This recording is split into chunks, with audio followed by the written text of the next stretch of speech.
नमस्कार दोस्तों, स्वागत है आपका हमारी चैनल में फिर से एक बार। तो दोस्तों आज हम एक और इंटरेस्टिंग वीडियो के साथ आए हैं, तो वीडियो में एंड तक बने रहना। और वीडियो अगर अच्छी लगे तो लाइक शेयर सब्सक्राइब करना ना भूलें। दोस्तों आज का जो हमारा टॉपिक होने वाला है, जो एक ट्रेन में हादसा हुआ था उसके बारे में, तो वीडियो में एंड तक बने रहना। चलते हैं दोस्तों टॉपिक की तरफ। 9 अगस्त 1925 काकोरी स्टेशन। रात के घने अंधेरे को चीरते हुए यात्रियों से खचाखच भरी एक ट्रेन बड़ी तेजी से लखनऊ की ओर आगे बढ़ रही थी। सभी यात्री ट्रेन में आ रही इस ठंडी हवा में मंत्रमुग्ध हो रहे थे, बस इस बात से अनजान कि ये ट्रेन कभी अपने लक्ष्य तक पहुंचेगी ही नहीं।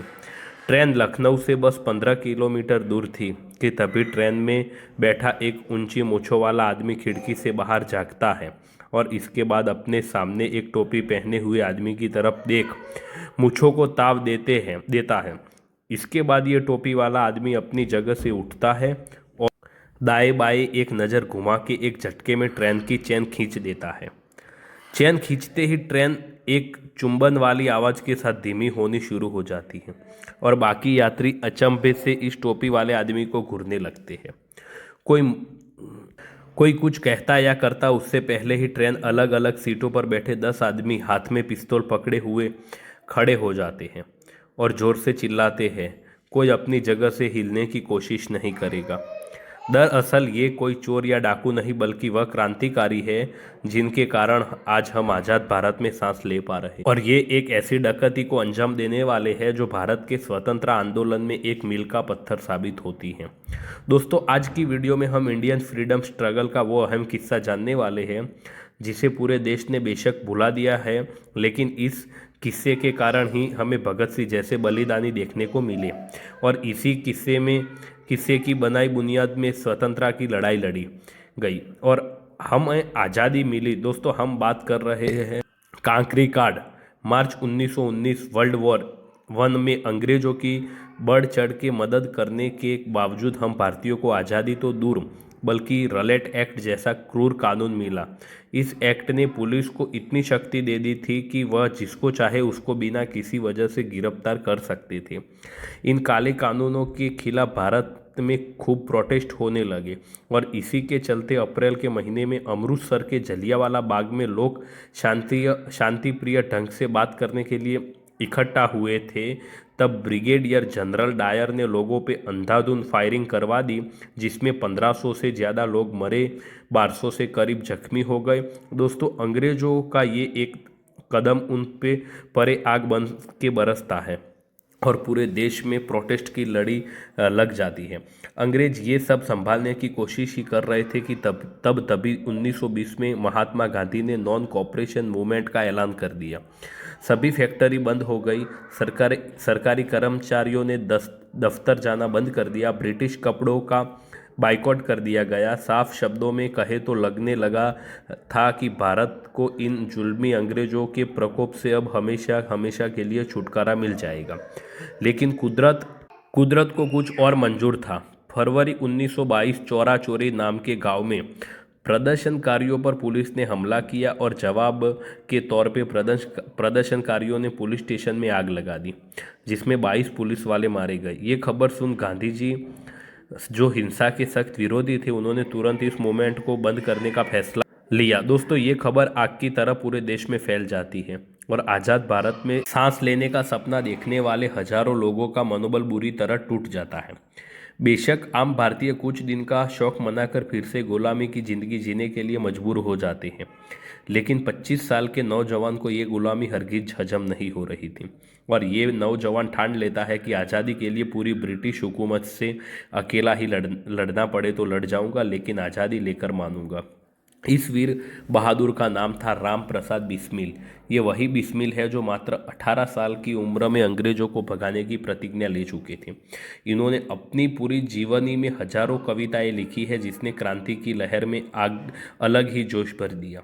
बेशक ये कविताएं लिखते थे, लेकिन इनकी विचारधारा थी कि आज़ादी एक हक है जिसे छीनना पड़ेगा और भारत के युवाओं में एक वर्ग ऐसा भी था जिससे गांधी जी की पीसफुल तरीकों में नहीं बल्कि बंदूक की गोली पर विश्वास था। इसीलिए ये बिस्मिल के साथ जुड़ने लगे और साल 1923 तक एक बहुत बड़ा ग्रुप बन गया और बिस्मिल इस ग्रुप के लीडर बनकर उभरे। यही ग्रुप एक पार्टी का गठन करता है जिसका नाम होता है हिंदुस्तान रिपब्लिकन एसोसिएशन। देखते ही देखते नॉर्थर्न इंडिया में बिस्मिल जी की लीडरशिप में HRA इस हद तक फैल गई कि 1924 में भगत सिंह, चंद्रशेखर आज़ाद और सुखदेव जैसे वीर भी इसका हिस्सा बन गए। पार्टी पूरी तरीके से सीक्रेट ऑपरेट कर रही थी और शाहजहांपुर, लखनऊ, आगरा, वाराणसी जैसे शहरों में इसके बेस थे जहां पूरे देश में अंग्रेज जुल्म किए जा रहे थे। वही इकलौती HRA में ही हिम्मत थी जो अंग्रेजों को बार बार याद दिला रही थी कि यह देश हमारा है तो तुम्हें ये क्रूर शासन छोड़ना ही होगा। ऐसे में साल 1925 की शुरुआत में बिस्मिल पार्टी की सीक्रेट मीटिंग बुलाते हैं जिसमें मुद्दा बिल्कुल साफ था। ऐसा प्लान जिसमें इंग्लैंड में बैठी अंग्रेज हुकूमत के भी पैरों तले जमीन खिसक जाए। 5 जुलाई 1925 शाहजहांपुर एक खुफिया कमरे में HRA के सबसे भरोसेमंद क्रांतिकारी मीटिंग के लिए बैठे हुए थे।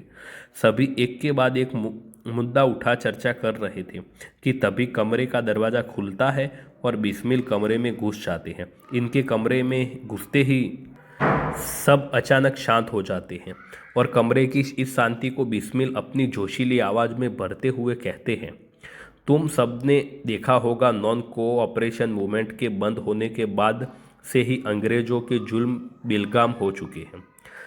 इससे भी ज़्यादा दुख मुझे इस बात का होता है कि अब देशवासियों ने अंग्रेजों के सामने घुटने ही टेक दिए हैं। तभी कमरे में एक आवाज़ गूंजती है, रॉलेट एक्ट और जलियांवाला बाग नरसंहार कम था कि अब अंग्रेज सॉल्ट बिल लाकर नमक के दाम भी दुगने कर रहे हैं।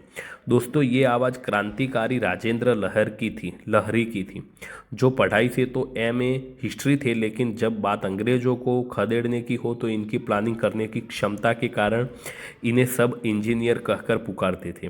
राजेंद्र के बाद इस कमरे में मौजूद हर इंसान अपनी बात कहने लगता है। कुछ देर सुनने के बाद कमरे में दबंग सी आवाज़ एक बार फिर गूंजती है, बिस्मिल जी, मेरे देश की मिट्टी में आज भी बहुत दम है। इन अंग्रेजों को उनकी नाक रगड़वाने का समय आ गया है। अपनी मूँछों को ताव देते हुए ये शब्द और किसी ने नहीं बल्कि उस समय 19 साल के रहे फौलादी जिगरे वाले चंद्रशेखर आज़ाद के थे। आज़ाद का जोश देख बिस्मिल मुस्कुरा देते हैं और क्रांतिकारी की तरफ इशारा करते हैं, जिसके तुरंत बाद ये क्रांतिकारी एक नक्शा सभी के सामने रखी बड़ी सी मेज पर बिछा देते हैं। सभी इस नक्शे को हैरानी से घूरने लगते हैं। तभी सबकी जिज्ञासा को ख़त्म करते हुए बिस्मिल जी कहते हैं, ये काकरी स्टेशन का नक्शा है और आज हम एक ऐसे खतरनाक मिशन के लिए इकट्ठा हुए हैं जो हम सभी की सालों पुरानी इच्छा को पूरा अंग्रेजों को सीधा लंदन तक झटका देगा। ऐसा क्या बिस्मिल एक क्रांतिकारी को पूरा प्लान सबको बताने के लिए कहते हैं। इसके बाद ये क्रांतिकारी सबको बताता है, अंग्रेज टैक्स के रूप में जो हमसे पैसा लूटते हैं उस पैसों को वह शाहजहांपुर से लखनऊ एक ट्रेन में लेकर जा रहे हैं। हम सभी इस ट्रेन में सफ़र करेंगे और इस पैसे को लूट लेंगे जो आगे चलकर हथियार खरीद और अंग्रेजों को बाहर खदेड़ने में काम आएगा। ये सब कहने वाले और कोई नहीं बल्कि सिर्फ 21 साल के लेकिन HR के दिग्गज क्रांतिकारियों में गिने जाने वाले सचिन बख्शी थे। सचेंद्र की बात खत्म होते ही बिस्मिल एक्शन प्लान समझाते हैं। ट्रेन में कुल 6 डब्बे हैं। आखिरी डब्बा गार्ड कभी का है जिसमें हमारी तिजोरी है। तिजोरी करीब 50 से 60 हज़ार किलो की होगी।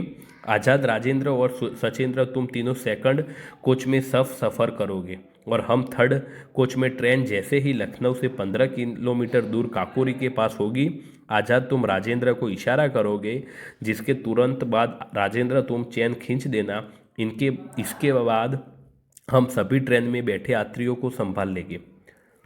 इतने में तुम तीनों सेकंड कोच से निकल गार्ड कभी में घुस जाना और तुरंत तिजोरी को ट्रेन से नीचे फेंक देना।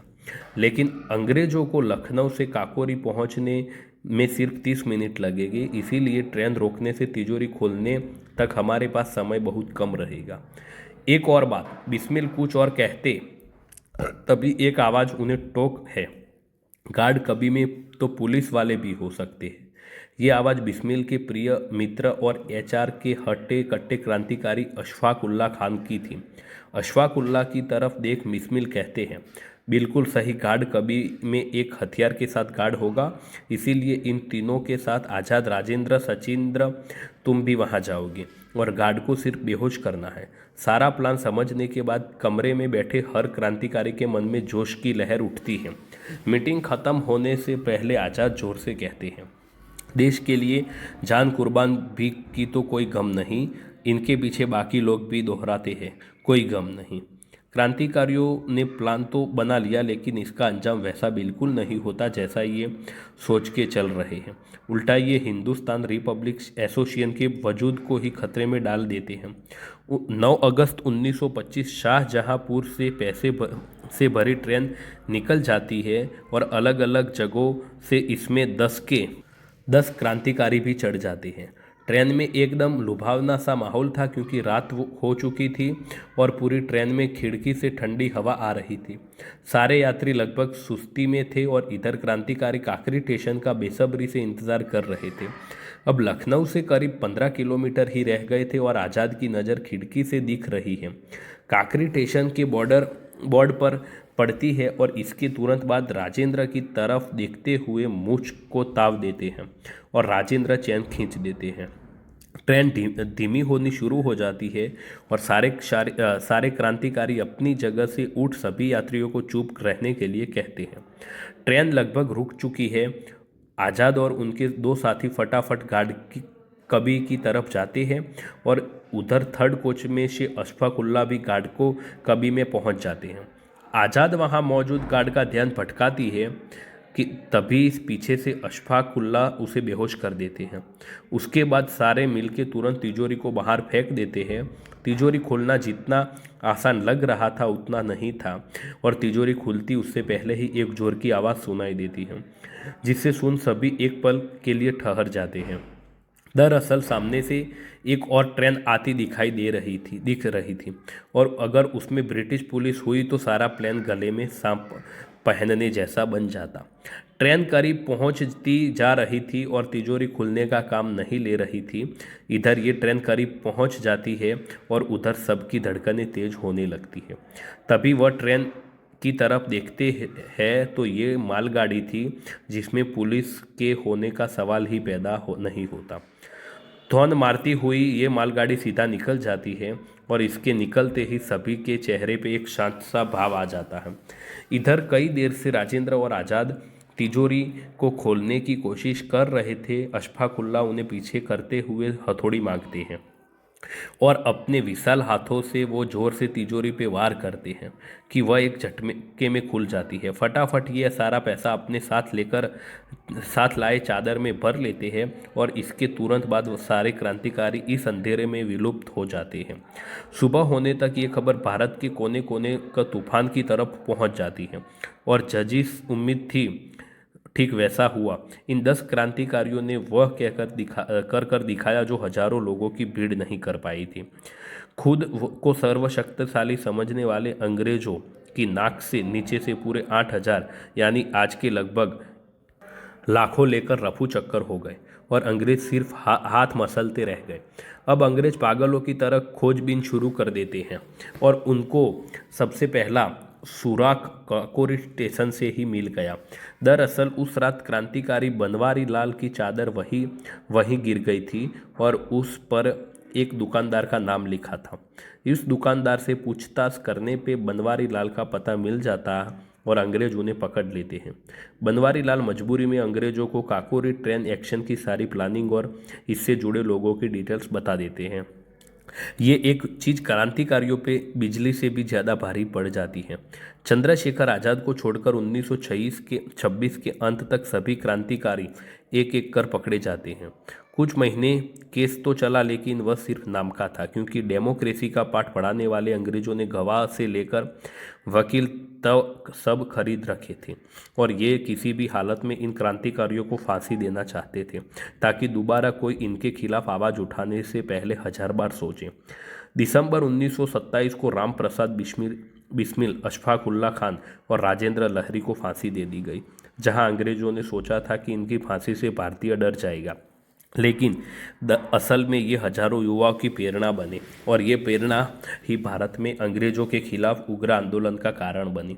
लेकिन गम इस बात का है कि हम आज हमारे इन वर सपूतों की कुर्बानी की कोई बात भी नहीं करता।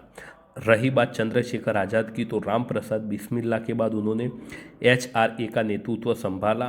उन्हीं के नेतृत्व में JP सौंदर को मारा गया था और 1929 में वायस रॉय को भी भारत छोड़ने के लिए डराया गया था। लेकिन 27 फरवरी 1931 के दिन वह उत्तर प्रदेश के अल्फ्रेड पार्क में एक क्रांतिकारी से मिलने आए। वहाँ उनके साथ धोखा हुआ और ये ब्रिटिश पुलिस का बिछाया हुआ जाल निकला। इनकी ब्रिटिश पुलिस के साथ कुछ देर मुठभेड़ चली और जब इनकी बंदूक में सिर्फ 3 गोलियां रह गई, तब इस वीर क्रांतिकारी ने अंग्रेजों के आगे झुकने की बजाय खुद को ही गोली मारना ज़्यादा उचित समझा। दोस्तों, हम चाहते हैं कि हमारे वीर सपूतों की ये कहानी आने वाली पीढ़ियों तक अमर रहे। इसीलिए ज़्यादा कुछ तो नहीं, हम इन क्रांतिकारियों को नमन तो ज़रूर कर सकते हैं। बाकी अगर आपको ये वीडियो अच्छी लगी तो लाइक, शेयर एंड सब्सक्राइब करना दोस्तों ना भूलें। मिलते हैं नेक्स्ट वीडियो में। Thank you.